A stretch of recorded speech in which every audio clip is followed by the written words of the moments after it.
Inyan, masyado na magaling pumasa ngayon. Napapanood ko sa laro niya. Ayan na si Sanggalang nag-iingay na dito sa third dog. But look, you get a gimme, ano? Yeah. A gimme, a bunny. Kung ano pang gusto mo itawag, pero pag nagmintis ka, minamanas ka nga naman. Sanggalang sinigurado ito. I'm surprised Belga gave it that much. Because you know, when he gets into that sweet spot of his and you let him hook with that left, malabo mind. Sanggalang trying to offer that big, pero kumalas, he wants the isolation at the post. Torres on him. Sanggalang wants to use his experience. Kandagan ng katawan, spin baseline, up and under, it's delivered by Ian. Mas mahirapan siya kay Belga, alam niya eh. So that's why they go to that strength. Eh, no? Pag hindi maabot, itapik na lang papunta sa kakampi, ano? That happens to him a lot. Sanggalang puts it up and in. See, that extra thing gives you a second chance opportunity points. Almost taken away there. Sanggalang again, facing up this time. Dalawa na naman ang sumaguba sa kanya. Scoop! Layup! Ian Chinolencian!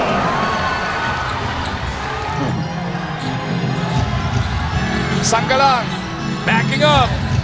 Lost it, recovered it. Jump puck is good!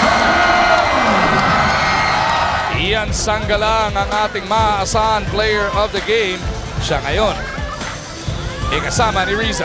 Our Firefly LED kasama mo be the player of the game from the Magnolia Hotshots. Ian Sanggalang finishing with 16 points and 11 rebounds.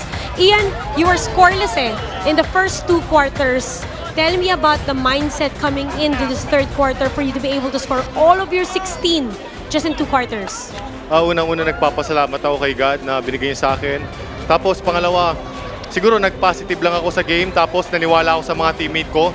Especially kay Kuya Ping na lagi niya akong pinupush na dadating ako dyan. Sobrang thankful ako kay Kuya Ping, lagi niya akong ginaguide. Siguro yun, na-motivate ako na kailangan kong gampanan yung role niya. Siguro ayun, na parang coming to the second half, parang nag-focus lang ako sa sinabi niya. Iyan ang sinasabi rin ng coaches, Coach Johnny specifically, is to believe.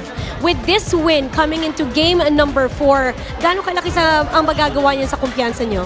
Unang-una kasi, ang kailangan lang namin isang panalo para makakuha kami sa series na to, makakuha kami ng isang panalo. Alam namin na darating yung mga susunod na panalo namin. Ayun, basta naniniwala lang kami na nag-usap-usap kami na isang game lang makuha namin. Tapos darating kami sa punto na makakabalik kami. Yung mga babatiin?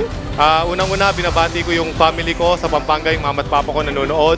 Yung lolo ko, si Tatay Eddie. Tapos yung wife ko nanonood dyan. Thank you sa support mo lagi, sa baby ko. Tapos sa kapatid ko, sa wedding nyo, congratulations. At saka sa brother-in-law ko kay RJ, good luck sa bagong buhay nyo. Tapos ayun, kay Vice Cop Dennis Delta Pineda, tsaka kay Attorney Charlie Chua, tsaka kay Boss Danny. Maraming salamat sa suporta nyo. Ian, congratulations.